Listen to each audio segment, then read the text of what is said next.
மிதுன ராசி அன்பர்கள் உங்களுக்கு கும்பத்துல ராகு. அந்த கும்பத்துல இருக்க ராகு உங்களுக்கு என்ன பாவம்? 9ஆம் பாவம் பாக்கியஸ்தானத்துல ராகு. பாக்கியஸ்தானம் அதிர்ஷ்டஸ்தானத்துல ஒரு ராட்சஸ். அவர் பாருங்க சதய நட்சத்திரத்துல அவரோட சொந்த நட்சத்திரத்துல டிராவல் பண்றாரு. டிராவல் பண்ணிட்டு அதுக்கும் மேல அவர் மேல குருனோட சுபர்னோட பார்வை இருக்கு. தேவ குருனோட பார்வை இருக்கு. நீதி தொழில் செய்யறவங்களுக்கு வெற்றி இருக்காதா அப்படின்னா இல்ல, எல்லாருக்குமே வெற்றி இருக்கு. இவங்களுக்குலாம் ஒரு கல் எக்ஸ்ட்ரா அப்படின்னா அதுக்கும் மேல இந்த ஃபீல்ட்ல நம்மளுக்கு ஈர்ப்பு அப்படின்றது வரும். தானா ஈர்ப்பு வரும். எனக்கு இந்த தொழில ரொம்ப பிடிக்குது அப்படின்ற மாதிரி. ஏன்னா இதெல்லாம் ராகு சம்பந்தப்பட்ட ஒரு தொழில் அப்படின்னு சொல்லலாம். அதே மாதிரி நிறைய பார்த்தீங்கன்னா உங்களுக்கு மிதுன ராசி அன்பர்களுக்கு ஸ்காலர்ஷிப் படிக்கிற பிள்ளைங்களுக்கு ஸ்காலர்ஷிப் வரதுக்கான வாய்ப்பு இருக்கு. கொடுத்தா அது செஞ்சுடுவா, பலி கொடுத்தா இது செஞ்சுடுவா. நம்ம சிலர் வழிபாடு பார்த்துருப்போம்.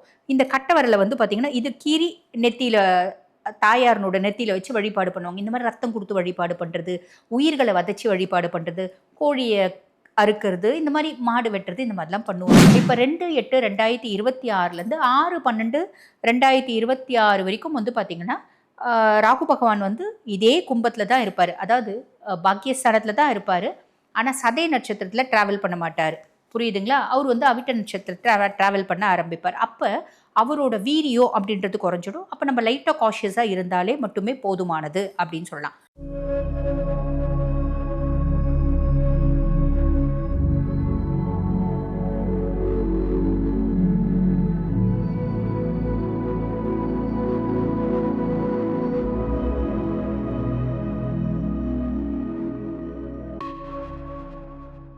ஆன்மீக பரிகார நேயர்களுக்கு வணக்கம். நான் டாக்டர் தீபா லாலன். இன்னைக்கு நம்ம என்ன டாபிக் பற்றி டிஸ்கஸ் பண்ண போகிறோம் அப்படின்னா கும்பத்தில் ராகு. ஆமாம்மா, கும்பத்தில் ராகு கேது பயிற்சி ஆகும்போதே ராகு பகவான் கும்பத்துலேயும் கேது பகவான் சிம்மத்துலேயும் இருந்தார். இது தெரிஞ்ச விஷயம் தானே. இதில் என்ன புதுசாக பலன் அப்படின்னு கேட்குறீங்களா? இப்போ பாருங்கள், கும்பத்தில் ராகு அவரோட சொந்த நட்சத்திரமான சதயத்தில் ட்ராவல் பண்ணுறாருங்க. என்னைக்கு 23 நவம்பர் 2025 ட்ராவல் பண்ண ஆரம்பித்து 2 ஆகஸ்ட் 2026 வரைக்கும் ட்ராவல் பண்ணுறார். இந்த ட்ராவல் பண்ணுறது அவரோட சொந்த நட்சத்திரத்தில் பண்ணுறதுனால ரொம்ப வீரியமாக நல்லது கொடுக்கணும் அப்படின் போது வாரி வழங்கிடுவார். கெடுக்கணும் அப்படின் போது வச்சு செய்வார். அப்போ எந்தெந்த ராசிகளுக்கு என்னென்ன விதமான நன்மைகளை கொடுக்க போகிறாரு, எந்தெந்த ராசி எந்தெந்த விஷயத்தில் உஷாராக இருக்கணும் அப்படின்றது தான் நம்ம இப்போ சொல்ல போகிறோம். இது பாருங்கள், முற்பகுதி பிற்பகுதி அப்படின்றது சொல்ல போகிறோம். முற்பகுதி 1/6/2026 வரைக்கும் குருனோட பார்வை ராகு மேலே இருக்குது. ராகு சொந்த நட்சத்திரத்திலே ட்ராவல் பண்ணாலும் குருனோட சுப பார்வையினால் இருக்கார். சுப பார்வை பெற்று இருக்கிறாரு அப்படின்னு சொல்லலாம். அப்போ பெருசாக கெடுதல் செய்யவே மாட்டார். கெடுதல் செய்யணும் அப்படின்ற ராசி கூட நல்லது செஞ்சுடுவார். இப்போ 1/6/2026 மேலே ஆகஸ்ட் 2 வரைக்கும் அவர் ரொம்ப வீரியமாக இருக்கார். ஆனால் குருனோட சுப பார்வை அப்படின்றது இல்லை. அப்போ கெடுக்கணும் அப்படின்னும் போது ரொம்ப இன்டென்சிஃபைடாக கெடுப்பார். ஸோ அதை பேஸ் பண்ணி தான் நீங்கள் எந்தெந்த விஷயத்தில் எச்சரிக்கையாக இருக்கணும் அப்படின்றது சொல்ல போகிறோம். சரிங்களா?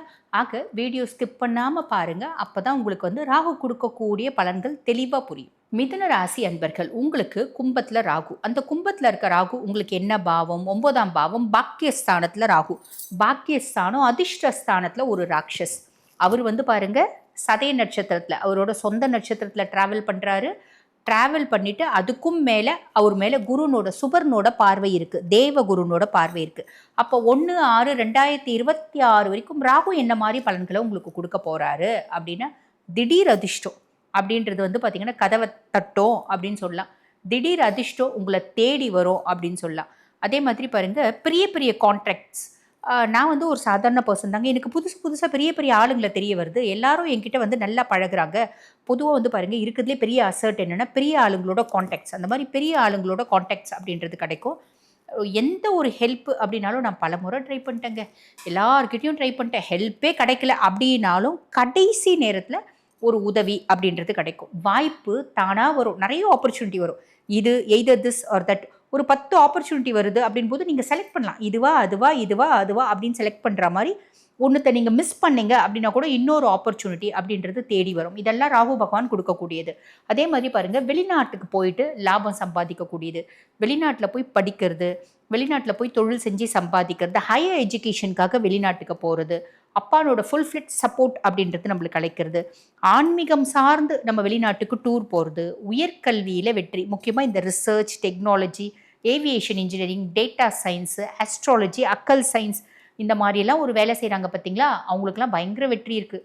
அப்போ மீதி தொழில் செய்கிறவங்களுக்கு வெற்றி இருக்காதா அப்படின்னா இல்லை, எல்லாருக்குமே வெற்றி இருக்குது, இவங்களுக்குலாம் ஒரு கல் எக்ஸ்ட்ரா அப்படின்லாம். அதுக்கும் மேலே இந்த ஃபீல்டில் நம்மளுக்கு வந்து ஈர்ப்பு அப்படின்றது வரும், தானாக ஈர்ப்பு வரும். எனக்கு இந்த தொழிலில் ரொம்ப பிடிக்குது அப்படின்ற மாதிரி. ஏன்னா இதெல்லாம் ராகு சம்மந்தப்பட்ட ஒரு தொழில் அப்படின்னு சொல்லலாம். அதே மாதிரி நிறைய வந்து பார்த்திங்கன்னா உங்களுக்கு மிதுன ராசி அன்பர்களுக்கு ஸ்காலர்ஷிப், படிக்கிற பிள்ளைங்களுக்கு ஸ்காலர்ஷிப் வரத்துக்கான வாய்ப்பு இருக்குது. தந்தையினோட புகழும் அந்தஸ்தும் சொல்வாக்கும் செல்வாக்கும் அதிகமாக கூடிய காலகட்டம் அப்படின்னு சொல்லலாம். பல நேரங்களில் வந்து பார்த்திங்கன்னா காலம் தாங்கும் உயர்வு. இப்போ என்னோட இந்த காலகட்டத்தில் எனக்கு பெரிய பேர் வந்துச்சுப்பா, அது எனக்குரிய 10 வருஷமாக அந்த அந்த மரியாதையோடவே நான் வாழறேன்ப்பா அப்படின்னு சொல்லுவாங்க பார்த்தீங்களா. 10 வருஷத்துக்கு முன்னாடி எனக்கு வந்து ஒரு பெருச செல்வாக்கு வந்துச்சு. ஏன்னா நான் சில பல விஷயங்கள் செஞ்சேன், பெருத்த செல்வாக்கு வந்துச்சு. இன்றளவும் நான் அந்த செல்வாக்கோடவே வாழறேன் அப்படி நிறைய பேர் சொல்லுவாங்க பார்த்தீங்களா. அந்த மாதிரி ஒரு அமைப்பை ஏற்படுத்தி கொடுக்கக்கூடியவன் யாரு அப்படின்னா இந்த அதிர்ஷ்ட ராகு, பாக்கிய ராகு அப்படின்னு சொல்லலாம். ப்ராப்பராக யூட்டிலைஸ் பண்ணிக்கோங்க. சரி, இது 1/6/2026 வரைக்கும். 1/6/2026 ஆகஸ்ட் 2 வரைக்கும் வந்து பார்த்தீங்கன்னா ராகு சேம் பாக்கியஸ்தானம், சதய நட்சத்திரம். ஆனால் குருனோட பார்வை கிடையாது. அப்போ நம்ம என்ன பண்ணணும் அப்படின்னா இத்துணை நல்லதோட கூட நம்மளுக்கு சில கெடுதல் அப்படின்றது வரும். பல நேரங்களில் அந்த நல்லது கம்மியாக ரொம்ப 1-2 தான் நடக்கும், கெடுதல் அப்படின்றது நடக்கும். இந்த காலகட்டம் நம்ம ரொம்ப உஷாராக இருக்கணும். எந்தெந்த விஷயத்தில் ரொம்ப உஷாராக இருக்கணும் அப்படின்னா, பல நேரம் நம்மளுக்கு அன்கன்வென்ஷனல் ஃபெய்த் அப்படிம்பாங்க, ஒரு நியாயமற்ற ஒரு நம்பிக்கை அப்படின்றது வரும். ஆன்மீகம் அப்படின்றது ஆன்மீகம் எல்லாருக்கும் வந்து பிடிக்கும். அதில் வித்தியாசமான நம்பிக்கை. பலி கொடுத்தா அது செஞ்சுடுவா, பலி கொடுத்தா இது செஞ்சுடுவா. நம்ம வந்து சிலர் வழிபாடு பார்த்துருப்போம். இந்த கட்டவரில் வந்து பார்த்திங்கன்னா இது கீறி நெத்தியில் தாயாரனோட நெத்தியில் வச்சு வழிபாடு பண்ணுவாங்க. இந்த மாதிரி ரத்தம் கொடுத்து வழிபாடு பண்ணுறது, உயிர்களை வதச்சி வழிபாடு பண்ணுறது, கோழியை அறுக்கிறது, இந்த மாதிரி மாடு வெட்டுறது, இந்த மாதிரிலாம் பண்ணுவாங்க. இதெல்லாம் வந்து நிறைய இடத்துல பண்ணாலும் இதெல்லாம் வந்து பார்த்திங்கன்னா ஒரு உயிரை வதைக்கிறது அப்படின்றது தேவையில்லாத விஷயம். இதில் இதுக்கும் மேலே நிறைய அன்கன்வென்ஷனல் ஃபெய்த் அப்படின்னு வரும். அதெல்லாம் உஷாராக இருக்கணும். அந்த மாதிரி விஷயம்லாம் நீங்கள் செய்கிறீங்க அப்படின்னா மாட்டிக்கிறதுக்கு வாய்ப்பு உண்டு. ராகு அந்த மாதிரி விஷயங்களெல்லாம் உங்களை ஈர்த்து கொண்டு போவான். அக்கல்ட்டு சயின்ஸில் கொண்டு போவாங்க. எனக்கு நியாயமாக நேர்மையாக எனக்கு வந்து பார்த்திங்கன்னா சாத்வீக வழிபாடு பிடிக்காது, தாந்திரிகமாக பண்ணணும்.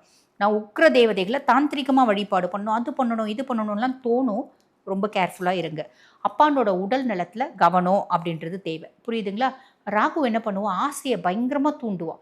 ஆசையை பயங்கரமாக தூண்டி எனக்கு இது உடனே வேணும், இதை நான் உடனே செஞ்சாகணும். எதிர் வீட்டுக்காரன் ஜாக்வார் கார் வாங்கிட்டேன், நானும் ஜாக்வார் கார் வாங்கணும்.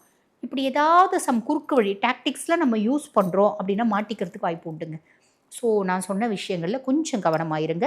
இது முக்கியமாக வந்து பார்த்திங்கன்னா 1/6/2026 2 ஆகஸ்ட் 2026 வரைக்கும் இந்த விஷயங்களில் ரொம்ப காஷியஸாக இருக்கணும்.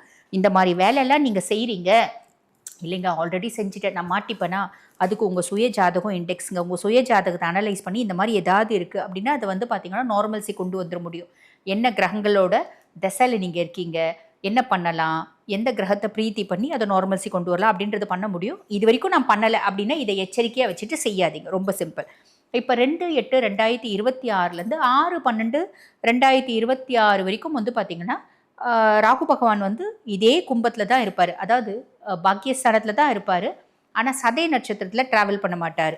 புரியுதுங்களா. அவர் வந்து அவிட்ட நட்சத்திரத்தில் ட்ராவல் பண்ண ஆரம்பிப்பார். அப்போ அவரோட வீரியம் அப்படின்றது குறைஞ்சிடும். அப்போ நம்ம லைட்டாக காஷியஸாக இருந்தாலே மட்டுமே போதுமானது அப்படின்னு சொல்லலாம்.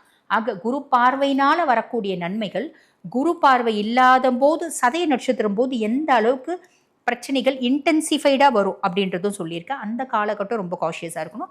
அது பின்னாடி நீங்கள் கொஞ்சம் அமைதியாக இருக்கீங்க அப்படின்னாலே ஓவர்டேக் பண்ணிக்க முடியுங்க. புரியுதுங்களா. அப்போ பாக்கியஸ்தான ராகு, பாக்கியஸ்தானத்தில் ராட்சஸ் நிறைய பாக்கியங்களை உங்களுக்கு கொடுக்கறதுக்கு தயாராக இருக்கா. ஒரு விஷயத்த ஒரு முறை ட்ரை பண்ணாலே கிளிக் ஆகிடும். ட்ரை பண்ணுங்கள். கவனமாக இருக்கீங்க அப்படின்னா இந்த காலகட்டம் உங்களுக்கு நல்லது நடக்கும், நல்லது மட்டுமே நடக்கும். வாழ்த்துக்கள். இப்போ நான் சொன்னது வந்து பாருங்கள் உங்கள் ராசிக்கான கோச்சார பலன், பொதுவான பலன். இப்போ நீங்கள் சொன்னதில் நாங்கள் வந்து பார்த்திங்கன்னா சில விஷயங்களில் மாட்டிகிட்ருக்கோம், ட்ராப் ஆகிருக்கோம், இல்லை பிரச்சனைகளில் இருக்கோம். நீங்கள் எங்கள் ராசிக்கு என்ன சொன்னீங்களோ, எதில் ஜாக்கிரதையாக இருன்னு சொன்னீங்களோ அதெல்லாம் ஜாக்கிரதையாக இல்லாமல் ஆல்ரெடி நாங்கள் அதில் ட்ராப் ஆகிட்டு இருக்கோம், அந்த பிரச்சனையிலேருந்து நாங்கள் வெளியே வரணும் அப்படின்னாலும், இல்லை சில முக்கியமான விஷயங்கள் முடிவெடுக்கும் தருணத்தில் இருக்கீங்க அப்படின்னாலும், நான் பேசிகிட்டு இருக்கும்போது என்னோடய வாட்ஸ்அப் நம்பர் கொடுத்துருப்பாங்க.